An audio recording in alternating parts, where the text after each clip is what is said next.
ஒருமுறை கிருஷ்ணரிடம் கலியுகத்தின் முடிவும் கல்கி அவதாரமும் எப்படி இருக்கும் என்று கேட்கிறார் கருடர். சொல்ல ஆரம்பிக்கிறார் கிருஷ்ணர், 4 யுகங்களில் கலியுகம் தான் கொடூரமானதாக இருக்கும். கலியுகம் வரும்போது சில முக்கிய அறிகுறிகள் உலகத்தில் தெரியும்.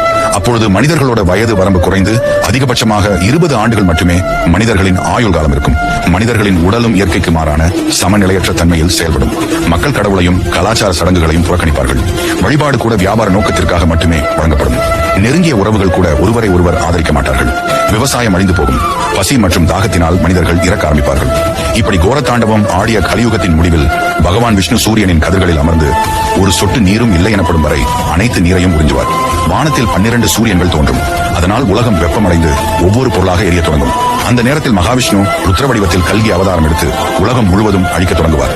அடுத்த 100 ஆண்டுக்கு மழை மட்டும் பொழிய வைத்து பிரபஞ்சம் முழுவதையும் நீரில் மூழ்கடிப்பார். இதற்கு பிறகுதான் கலியுகம் முடிந்து புதிய சகார்த்தமான சத்திய யுகம் உண்மை மற்றும் ஆன்மீகத்தை அடிப்படையாக கொண்டு தொடங்கும் என்று கருடனிடம் எடுத்துரைக்கிறார் விஷ்ணு.